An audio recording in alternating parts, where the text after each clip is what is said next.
Let's go back to bright-eyed, bushy-tailed, 2005, Mm, Tim Sullivan. yes. What was the sake education industry like at that time? There were a lot of less than informative tasting Okay. seminars. The sake tasted delicious, but when it came to education, I felt like something was literally getting lost in translation. It felt like the dark ages back when I was getting into it.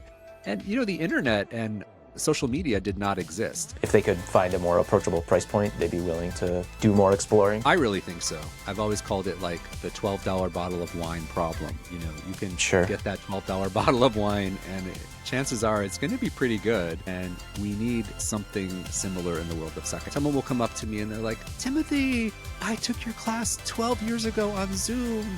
Oh my God, it's so good to see you. I always make a point to tell them, like I'm your mentor now if you want it. Like, please reach out to me anytime.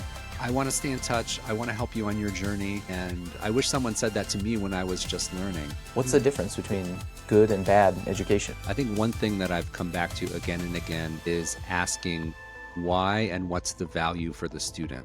Why teach this and what's the value to the student? Having sake and sushi tidally locked to each other, Totally, yeah. that is something that it's a reality for a lot of consumers. And I work very hard to break that. You're going to taste sake with Caesar salad and pumpkin creme brulee and beef bourguignon, and it's yeah. going to blow your mind. Welcome back to Sake Master Sessions, the interview series where we push the envelope of trade-level sake knowledge. I'm your host, Nick Lowry of Kitano Sake, and a big shout out to my partners at SBANA for helping this series come to life. This is the second half of my conversation with Timothy Sullivan. If you missed part one, where we talk about Timothy's path from corporate America to global sake ambassador, I'll link that below. In this episode, we turn to the bigger picture, how sake education has changed, where it still falls short, and how people like Timothy are helping make sake more approachable for servers, drinkers, and even brewers around the world. We talk price, food pairing, terminology, teaching, mentorship, and the simple question Timothy keeps coming back to: what is the value for the student? If you want more sake conversations like this, deeper, more technical, and built for people shaping the industry, you can help in three ways. Watch to the end, join the comments, what are we getting right or wrong about sake education? And share this with the sake buyer, server, educator, brewer, or importer in your world who's hungry for more than basics. That's how we get this in front of the right sake people. Let's get into it. Well, I'd like now to shift gears a little bit. I'd like to talk about just first, sort of the evolution of sake education as an industry, in particular here in the West. Let's go back to bright-eyed, bushy-tailed, 2005, Tim Sullivan. Yes. What was the sake education industry like at that time? Yeah. So this was my experience. And this is what led to wanting to start Urban Sake, is that I became passionate about sake. Something awoke within me, and I was like, I have to learn about this thing. I don't speak Japanese, but it's so delicious. So I would like scour the, events listings for, oh, there's a sake tasting event. And I would go, and very often it would be a brewer from Japan, and Okay. they would have someone translating. Usually they would hire a translator. And this translator didn't know any of the technical sake words. Got it. So the translations often came across very garbled and confusing. And it's no fault to the translator. Sake can be very technical. And as you Sure. know, when you have a brewer presenting, they're not trained as an educator. They're more of a technical craftsman. So they're spouting all these technical words, and the translators who just got hired and, trying to keep up with what's that in English? I don't know. And there were a lot of less than informative tasting seminars. The sake tasted delicious, but when it came to education, I felt like something was literally getting lost in translation. Totally. And so I said, there has to be a better resource out there for people like me that want to learn but are not fluent in Japanese. And so when I would learn something, I would say, this is what Junmai Daiginjo means. I would put it on my website, and over time, I would refine my chart. I would refine my production flow. And I'm like, this is what charcoal filtration means, and this is where it happens. So I would update my thing. And as I learned things over the first 5 or 6 years of, doing urban sake, I often view it as like a cultural translator for sake. And I would, explain things in English as best I could. And that became a real passion of mine. And then that morphed into becoming an educator professionally. So it was born out of that frustration at the beginning of not really understanding the literal translations of things when I Sure. went to some of these seminars. And there were some educators out there, but not that many in the States. And so it was a real struggle to find information that was super clear, easy to understand, and available in New York. So then let's contrast that with the current state of sake education. How have things changed in that time span in the last 20 years? Um, Mm. Man, I mean, do you ever think about that? Like this is your 20 years in this? Yeah, I think about it all the time. Yeah, I think a lot of people have published books. A lot of people have become sake professionals. There are other brand ambassadors out there now. Like when I became a brand ambassador, I didn't know anyone else who did that. sure, And now other breweries have named people as ambassadors. And as the market has expanded in the US, education has grown right along with it. So there's a number of programs you can take. I mentioned some of them earlier, some of the programs we host at the Sake Studies Center, the sure. WSET program, Sake School of America, John Gottner's programs, Michael Tremblay's programs. And it's fantastic to see all these things expand and grow. And the more resources people have, the faster the industry can grow. It felt like the dark ages back when I was getting into it. And, the internet and social media did not exist. I joked about Totally. using my Palm Pilot, but there was no social media. There was no, besides Friendster, and there was no Sure, iPhones or smartphones really. So it evolved rapidly with the evolution of social media, and those things really helped people find each other who are passionate about sake and share their passions. So it is like night and day, but the sake industry is still really small. So even though it's easier to learn yeah, things and knowledge is more accessible, we have to be better at promotion. And that's something that I've been working on too. How to connect with people who have that flicker of interest in sake sure, and get them into a class or get them into a training. So that's the ongoing process. Continue on. There's no silver sure. bullet, and we just need to keep working hard. But I do celebrate the expansion of access to knowledge. I think that's been fantastic. Is there anything in particular that you attribute that difficulty in promoting sake to? Do you think it's a difference in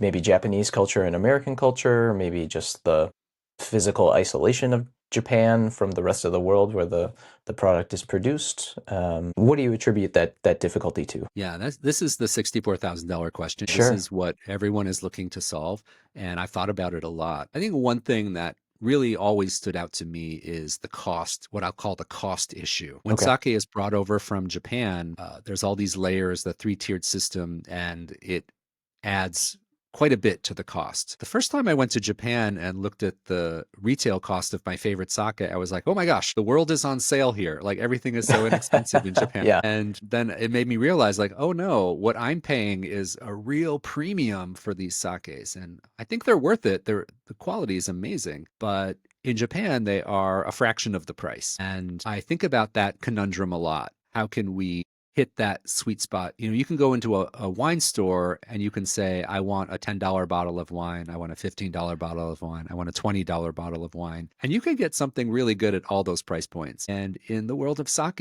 in the average New York City liquor store, it's not those price points you can't hit for really good quality. totally. There's always been this disconnect with the price. That's been one big issue in my book from the beginning. Like this, if we could get sake in a more affordable price point that was really, really good, it would help a lot. You think it would solve some of that sort of risk averse nature of the consumer to like try this new product? If they could find a more approachable price point, they'd be willing to do more exploring? I really think so. I've always called it like the $12 bottle of wine problem. You can Sure. get that $12 bottle of wine, and chances are it's going to be pretty good. And we need something similar in the world of sake. I've always thought that there's this zone in the pricing that we can't really hit yet with sake, and that's Yeah. been a stumbling block. But I think when people taste a sake at $20 or $25 or $30, it's absolutely delicious and they can still fall in Totally. love with it. But it's not something that's as accessible to everybody. Yeah, and that's a tough target to hit for a variety of reasons. I Mm. mean, you know, Oh, it's absolutely. sake is an expensive product to make, and then to get it from Hmm. Japan to here before even adding those three tiers onto it. Do you have any ideas for the future of sake and how we get to this price level? I know you're in education, not necessarily in finance, but Mm. do you see a road to get us to that price point? Definitely not in finance. But I think that I've always viewed it as a long-term goal, and it's kind of the economies of scale. So as Sure. more and more sake is produced in the US, let's say we have 27 or 30 commercial breweries in the United States right now. When that is 200 in Cool. how many Okay. ever years, yeah, you got to dream big. I think that That's that right. will, there'll be more rice available, more sake rice available at a lower price point.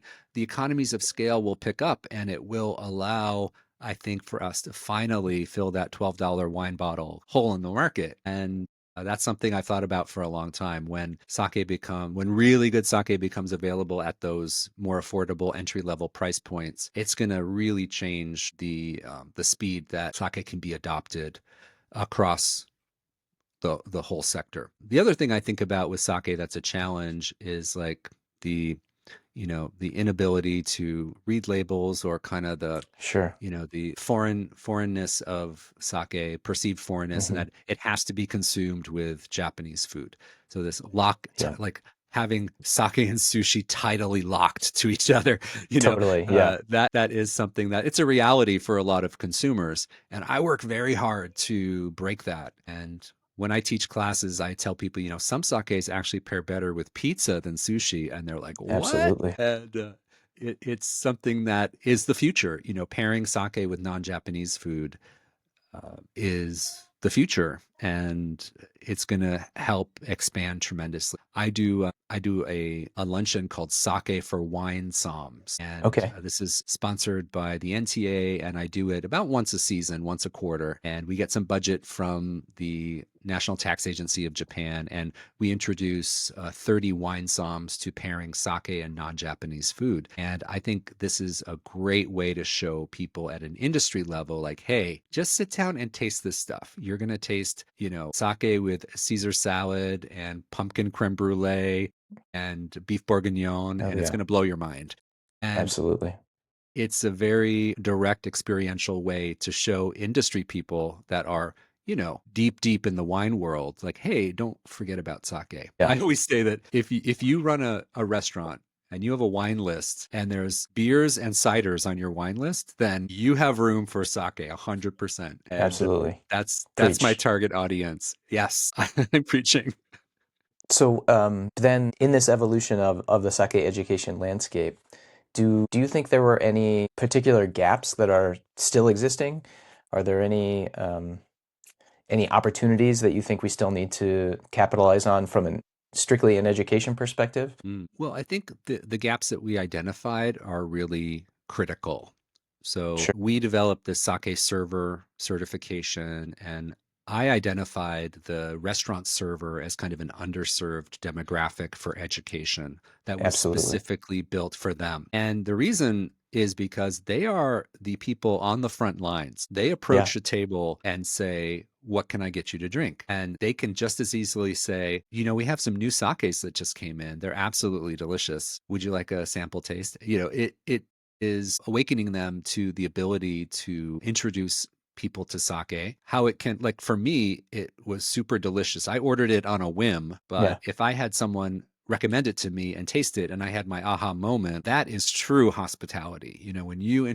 Absolutely. When you introduce something to something new and they love it and it gives them an amazing culinary experience, that is omotenashi, or hospitality. You're introducing them to something delicious and it elevates their experience. And so we train people to do this. So that's something that I really felt was absolutely underserved with the existing training that was out there. How to Sure. talk to people about sake, how to answer basic questions, what type of questions you may get from the average restaurant goer. They're not going to talk about acidity 1.5 versus acidity 1.6. Totally. They're going to ask, like, what's sake made from? Is it all right to drink it out of this wine glass? And why are you serving in a wine glass? And that kind of thing. So that's been super exciting because I felt very passionate about wanting to educate in that space. So I think that's one thing. And I think the other thing that is more down the road is educating people who have a passion about fermentation and brewing. And Sure. that's something that needs a lot of support in the industry and will help grow the industry more on the professional and production side. So that's more of a future project, but I think that's another area where we need a lot of support and mentoring and internship programs that are more codified and formalized. And I think that's something that should be on the roadmap for the future. I totally agree. I think they're excellent observations. And we talked about the gaps in sake education, but there's a lot of stuff that does exist, and I'm sure you've seen examples of good sake education and bad sake education. What's the difference between good and bad education? Yeah, that's a great question. I think over the years of learning to be an educator, teaching other people's programs, and developing my own sake education programs, I think one thing that I've come back to again and again is asking why and what's the value for the student? Why teach this and what's the value to the student? For example, for the sake server class, we talk about, just as an example, we talk about sake rice. So we teach Okay. the servers a little bit about sake rice, how it's different from eating rice, and about polishing. But we don't dive into every variety of sake rice and what Sure. are the two grandparent strains of Yamada Nishiki and all that stuff. Customers are not going to ask that. They're going to want to know about shimpaku and rice milling. And we teach them what they need to know and what is of value to them in their role in the sake industry. And it's the same thing with learning how to taste sake. Some people learn how to blind taste sake and they have visions of being a master of wine and guessing the prefecture and guessing the rice variety and guessing the milling rate. And I always pause and think like, what's the value? Like, what's the purpose of Sure. that in your job in the industry? So I teach people to blind taste, but it's just for evaluation without bias of the Hmm. aroma profiles. And why do you need to know what the aroma profiles are? It's so you can introduce it to a customer, so you can sell it to a customer, so you can come up Sure. with a good pairing.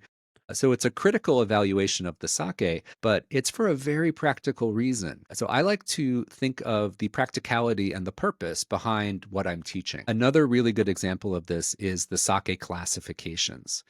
So, Totally. Okay. Junmai Genjo, Junmai Yeah. Daigenjo. This is something we always have to teach. And you mentioned my sake chart, and it is like looking at a chart on a PowerPoint, and people are there to have a fun sake tasting class. And how do you make this interesting? Well, I make sure to tell people before I introduce the chart is that this is going to empower you when if you can stick with me for 4 minutes and we'll go through this, when you go into a liquor store the next time or you open that sake menu the next time and you see some of these terms, it's going to help you find a sake that's better for you, better for your budget, better for your palate. And this little bit of knowledge will help you become a more empowered consumer. And that gets people on board. And then they're like, all Sure. right, let's look at the chart. I want to learn this. So again, it's about it's not just to teach them these terms so that they know it, but how does it serve them? How does it serve them as a consumer or as someone who works in the industry? So that's always in the back of my mind when I'm building my courses and building the education. You can't just memorize for completeness sake. You really have to tell the students how it will benefit them in their business or as a consumer. Sure. Yeah, I mean that's one of the things that I've personally struggled with in training staff is, at a certain level there's just so much vocabulary, so many new words Mhm. that until the context of them makes sense, it seems just like rote memorization. So how do you navigate that aspect of training this product that has its own distinct language, to your point earlier that even in Japanese a lot of these terms are not widespread in the common vernacular. So how do you stop your students from being just overwhelmed by all of this terminology? Yeah, that's another great question. I think that when you're introducing concepts to your students, you have to keep in mind what level they're at, how deep you're going Sure. to go, and be sure not to overwhelm them. For example, in the sake server course, my level 1 class, I don't dive into all the Japanese terms for all the production processes. Like I may not say moromi, for example. I may just say the main sake mash, or I may not say shubo. I may say the fermentation starter or the yeast starter. And I teach them the English word for that step first. And then when we move on to the more advanced class, we can learn the Japanese terms for it. So I always keep the audience in mind, how deep we need to go into the topics, Sure. and don't overwhelm with unnecessary information. Like knowing when to hold back is just as important as knowing when to teach something. Yeah. In music, they say the rests are as important as the notes.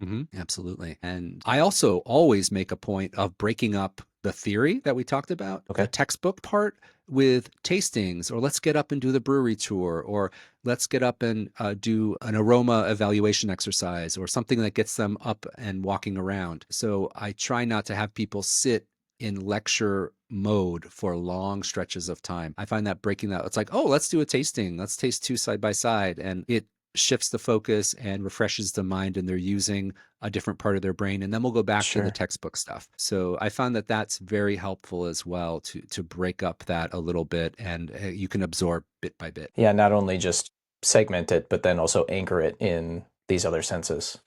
That seems Absolutely. that seems important. Excellent. Yeah. Um, what what tools can you give or tips can you give to someone that has to lead a tour or a class where they have people along a spectrum of education? Mm. Yeah, it does sometimes happen. When I lead a tour, sometimes you have people who have a deeper knowledge and some that are never had sake before. So how do you navigate that? Well, I make a point to never leave the beginners behind. So Okay. if one person is super asking me about, some advanced topic, I'll approach that a little bit and get a quick answer out there. And I always say, like, if you want to dive deeper into this, like this is a beginner's tour. If you want to dive deeper into this, I've got time for you right after when we finish up, and let's dive deep into this.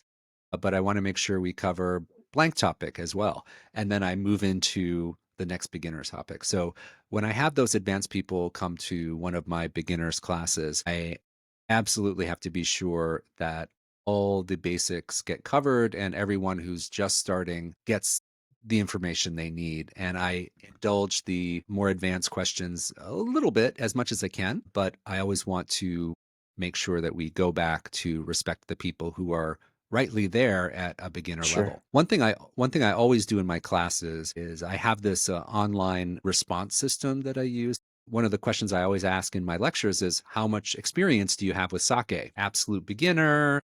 Just learned a little bit. Oh, I've taken a class before. I'm an expert. So we can Great. see we have 70% absolute beginners, but we have a few more advanced people here. And that gives me a sense as the educator where people are as a group. And you always have to strike that balance. But if it's a beginner class, I never want to leave those beginners behind and make them feel like, my God, I'm in the wrong class if I talk about too much advanced stuff. So Sure. you just have to strike that balance. And I want to be welcoming to everybody in the class. And on on that point of welcoming people, how do you approach for those newer students making sake less intimidating? How do you encourage them to get out of their shell and be comfortable asking the quote unquote stupid question? Yeah. Well, one thing I do is I let people know that it's okay to ask questions. And I set the stage at the beginning of the class. Like, we're going to have fun and it's okay to ask questions, and we're all here to learn. I also make it a point to taste sake. And I think, again, that experiential component, when you break up lectures and questions and understanding a little more difficult things, when you Sure. break it up with tasting, people can experience things from different ways. So we're talking about charcoal filtration or Kimoto and Yamaha, and they're like, oh my gosh, what is all this lactic acid craziness? And then you're like, well, let's taste one. And then you can taste Yeah, Sokujo. This is Sokujo. This is Yamaha. And it's like, oh, this is more fun than talking about it. And oh yeah, this is absolutely. great. Yeah, And then you can reinforce the points through the experience of tasting it. That's the whole point at the end of the day, is we want consumers to enjoy sake. We want them to choose sake when they're in a restaurant. And for professional training, we want them to be enthusiastic about sake and pass that enthusiasm onto their customers. So I have to be that way too as the teacher. So I have to bring enthusiasm and the different ways to experience the information through tasting, through lecture, through watching the brewers do their thing. It's finding a great balance in reaching the students the sure. best way. Everyone learns a little bit differently, and we try to provide an approach to understanding in many different ways. I feel like I know the answer to this, but would you describe yourself as someone that gets invigorated by teaching, invigorated by being in groups? And would you describe yourself as an extrovert? Does this energize you? naturally when you go to teach about sake? It's funny. I do not describe myself as an extrovert. Okay. I am kind of a homebody. I feel more like an introvert. But when I'm teaching about sake, something changes. Like I become more outgoing. I feel like I want to convey this information to all these people who've come to spend time with me. And it's like a flow state. I get very Sure. in the moment. You're an And athlete. not at all. The longer you teach, the more comfortable you become with the material, the more Mm. confident you are as a teacher, and it allows you a freedom. When I first started teaching, I was terrified someone would ask me a question that I didn't know the answer to, and I would look like Yeah. an idiot. Mm. And that was a real, genuine fear. But I think with experience, you gain confidence to become a presenter and to become an educator. And it's okay to say, oh, that is an amazing question. I do not know the answer to it, but we're going to find out. And I will get back to you on that, or through your experience to know the answer. And I was lucky to do an internship in Japan in 2016. So I worked in Japan for 1 year at Hakai-san as a sake brewer. And a lot of people thought I did that internship experience so that I could be a brewer myself, but that is not true. I wanted that experience so that when I was in the classroom, I would have like in the trenches knowledge of how sake Sure. was made. So if someone asked me, how do they move the liquid from that tank into that Yabuta press thing? How does that physically happen? When I was a beginning sake teacher, I don't really know the answer to that, but then I learned about pumps and hoses and clamps and all that stuff. And you become more confident as an educator. And that really comes through. And I think it can make the classroom experience more comfortable and easygoing when you get into that flow state. And that confidence comes with experience. So Sure. there's no quick fix for that. From a student's perspective, I think very trust building to have your educator say, well, I'm actually not quite sure. That's not something that I've been asked, Mm, or that's not something that's very common. That sort of humility that comes with being able to say, I don't know, I think really mm. ingratiates you to an audience. Would you agree with that? Yes, it can be very welcoming to students that, you're not teaching down to them. But the other Sure. thing that I always say is one of the reasons I was attracted to sake in the first place as a topic is because you can always learn something new. There's no Absolutely. finishing learning about it. And when it comes to regionality or production methods, they say sake is there's 10,000 ways to make sake. Hmm. And so that is one of the things that attracted me to this topic and to devote my career to it is that you're never done learning and there's Yeah. always something more around the corner to surprise you and educate you. So as a professional, you don't get bored teaching the same thing. You're always learning something new and expanding your ability to share that. And that's a real highlight for me that sake provides this endless well of ways to learn about it. And it's really exciting. If nothing else, it's great job security as an educator. Let's circle back to the course offerings at the Sake Study Center. You've mentioned that you have more of these, I don't quite know the right term for it, but these sort of public courses, the pairings with cheese, sake for Mm, Psalms, but then you have certifications, your server certification, yeah. your advanced certification. What, in your Yeah. mind, what is the difference between just a course and a certification? The courses that we offer every week that are an hour to 90 minutes in length, those are really geared towards consumers Okay, and they're meant to be entertaining, educational. And our goal is to get people tasting sake and give them just the right amount of knowledge that they need to take with them and be empowered when they're in a restaurant or when they're in the liquor store. So we want to educate them a little bit, entertain them a little bit, give them an amazing culinary experience and give them a brewery tour. So that is about awakening the consumer and helping people to build that confidence they need to order sake next time they're in the restaurant or sure. make a more informed decision about what they want to drink and get them excited about the process and share some of the passion that I feel as an educator. That's a comment I get a lot from my students. They're like, "Oh wow, I could really feel like how excited you are about this." And I'm Sure. excited too. And I'm like, "Oh, that's great." Yeah. So that's what those are really geared towards consumers and people who are maybe just getting into sake as a consumer, Okay. making decisions about which sake to order at the sushi restaurant or maybe grabbing a bottle to bring to their friend's dinner. And usually these are people that had a good sake experience somewhere and they wanted to learn more. So they're like, hey, let's take one of those classes or let's do a brewery tour with a tasting.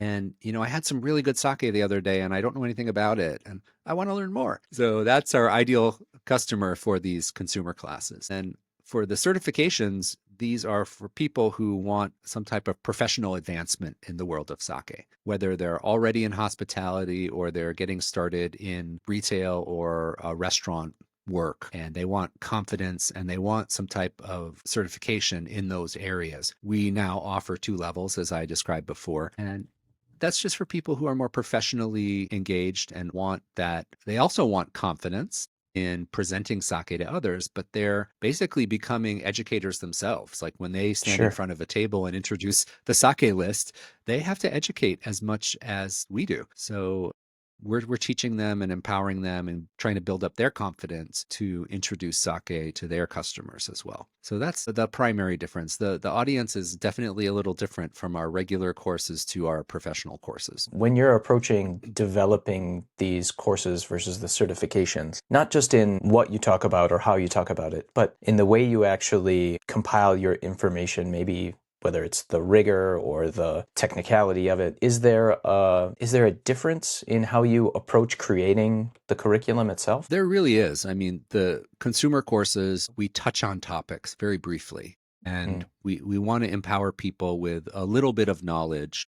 And we always teach them the correct things, of course. We teach them Sure. about sake ingredients, rice water, yeast, and koji. But we basically scratch the surface on each of those so that they know what they are, they get a good definition of it, but we don't dive deep into all the nuance of all of those. We Sure. need to keep the class moving. So Sure. if everyone looks a little bored with my water story, I can say, let's move on to sake number 2. Yeah, sure. And we taste something delicious and everyone perks back up again.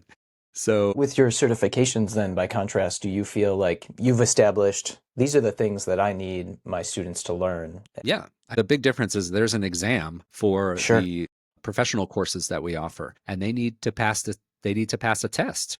And I let them know what information is key, what they should focus on. And if they don't pay attention in class or don't really care, or they're only there because their boss made them go to this class, they may not pass the test. So it's not a given. And it really has to come from within. Like you have to be motivated to study to pass the test. And I hope that when I transmit my passion about this subject to the students, that will make them motivated to want to learn. When I tell my little stories or when I pass on my passion and why I think it's interesting, I hope that they pick up a little piece of that and it will motivate them to want to study and pass the test. Great. And from your perspective now, having offered this certification, the expectation is I take this course, I pass the test, and I have this paper that says, Timothy Sullivan has given me his graces. I can go forward in the world now.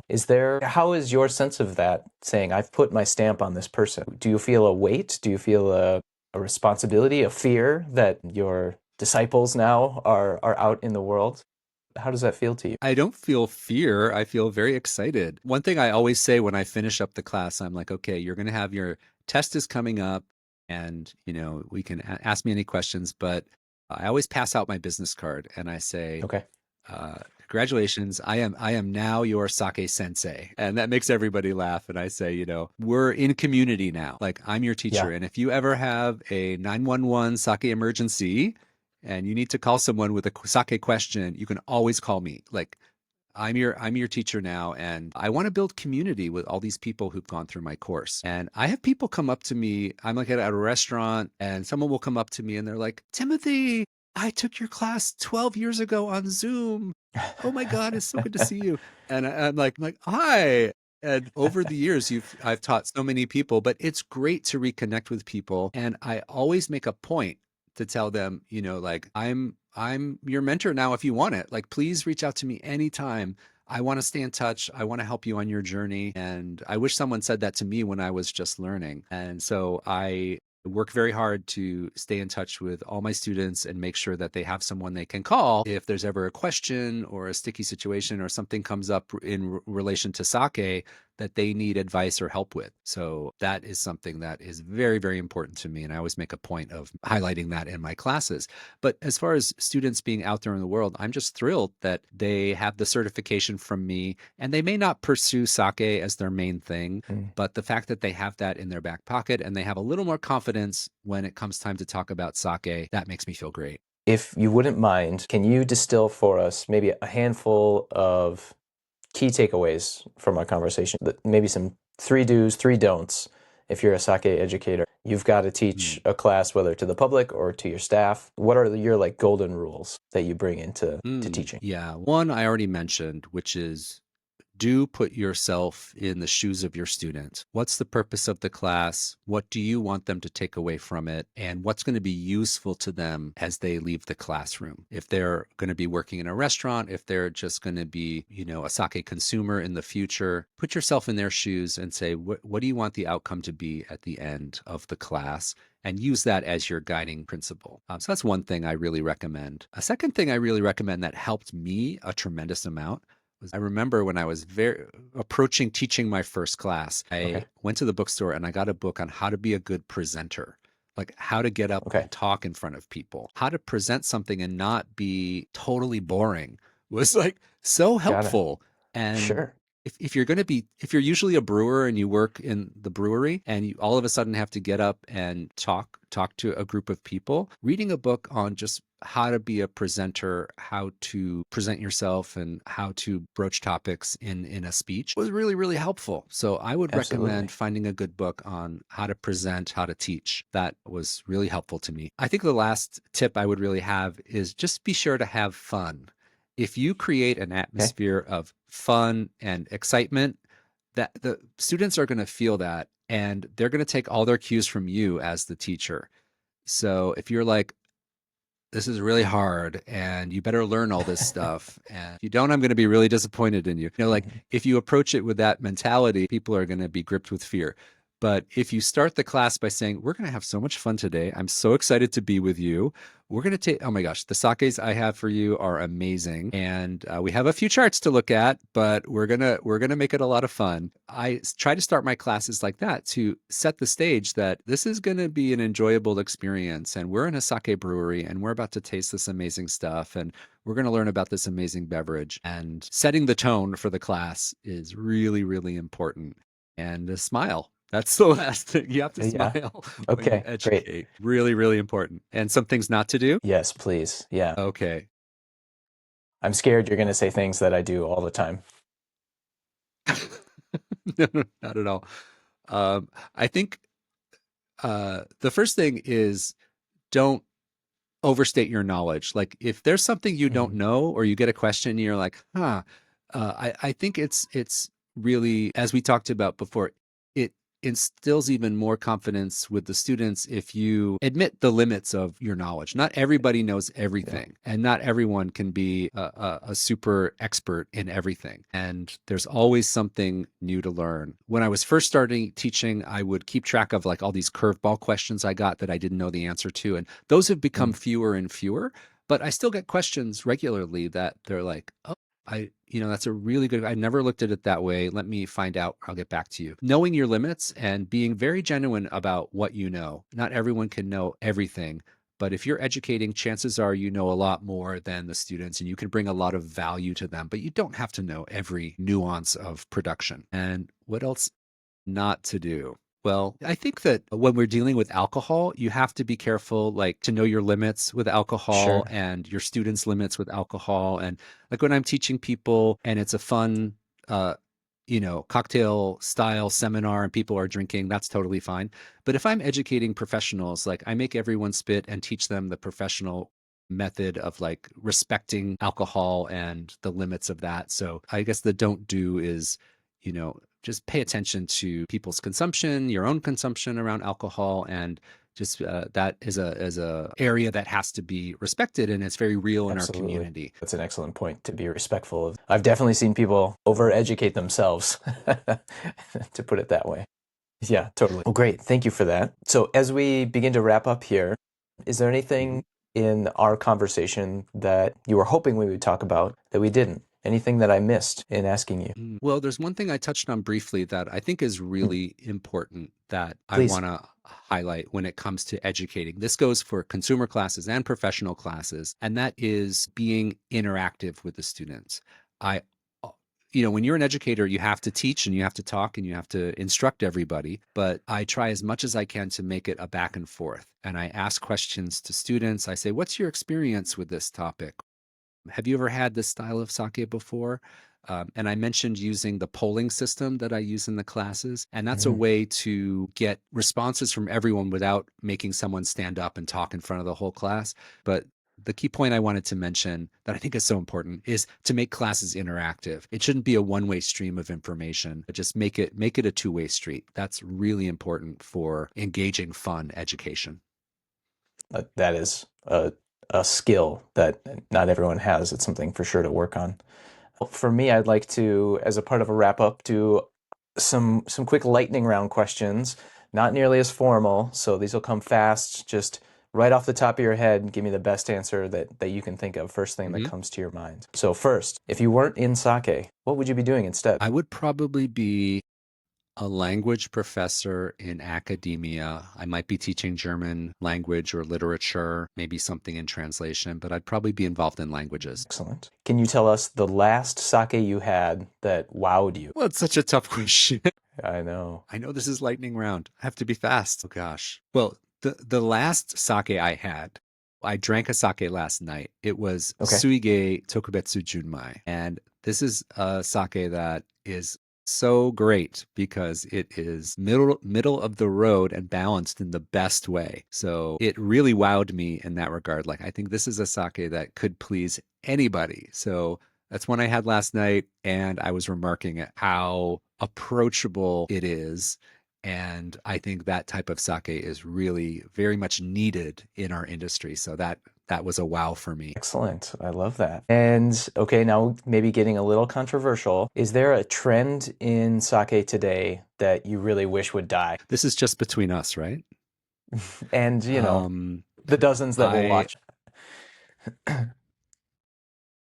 think people who compare like natural wine to sake, like unpasteurized sake or something, they make all these parallels between natural wine and sake. That's something that I think should go away. I don't think it's helpful, and that's my answer. Right. Hot take from Timothy Sullivan. Okay, last lightning round question. Before you came on, you were making holiday cookies. Favorite holiday cookie? Yes. I love gingerbread with a vanilla glaze on it. So not just a gingerbread cookie, but it has to have this like sugar glaze on it. That is Got it. That is right up there in my book. Excellent. For me, it's those like buttery biscuits. Those are the ones for me. Okay, I want to give you the opportunity to step on what I've decided I'm going to call this the shoebox. It's kind of like a soapbox, but a play on words for shoe meaning alcohol. So step on your shoebox and promote whatever it is out in the world that you're working on that you want people to see, to interact with. All right. Well, I have a few things I'm going to plug. The first one is the Sake Studies Center.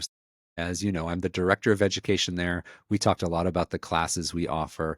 So if anyone is interested in our consumer or our professional training, please visit sakestudiescenter.com. And we have our course schedule there, and it is a great emerging education resource for people. So I really hope that anyone who's listening to this and wants some education, that you'll consider visiting us at the Study Center. The other thing I want to highlight is the Urban Sake website. So I've been working on that for 20 years. I'm going to be celebrating 20 years very soon. And one thing I've made that I sell from that is I have a tasting notebook. It's a 5x7-inch analog notebook that people can keep notes in about tasting sakes. And it's something I sell on the website.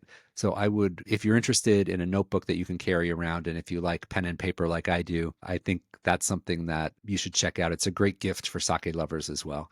And the last thing I'll tout is my podcast. I am another middle-aged guy with a podcast. Yes. There's too many of us, but it's called Sake Revolution. I do it with my friend John Puma, and we have been going for 5 years with this podcast, and it is a whole bunch of fun. And we have a lot of great sakes that we taste, and we approach everything from a beginner's point of view.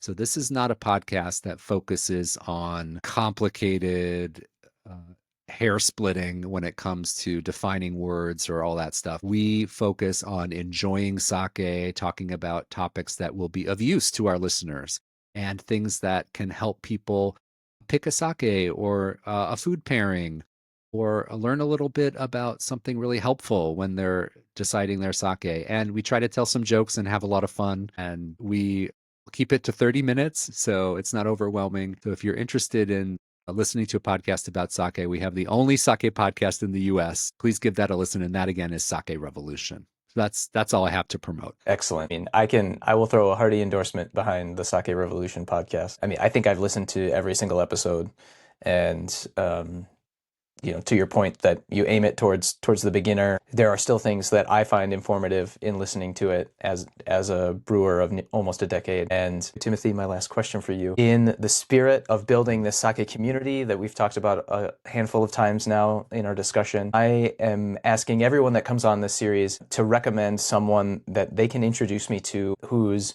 voice needs to be heard, who should share their expertise on some topic related to sake. Who's somebody that you're willing to introduce me to that should be a guest as part of this series? Yeah, I think that, a number of people come to mind, but one person in particular is someone you probably know, Mr. Chris Okay. Johnson, the sake ninja. Yes. CJ has been a friend of mine for years, and he has had many different roles in the sake industry, and he has so much knowledge about different areas. He was a chef, he ran a restaurant, he's been a distributor, he's been an educator. If I had to pin him down on one topic, what should I discuss with CJ? I always love having these engaging conversations with Chris because he's had experiences that I haven't had.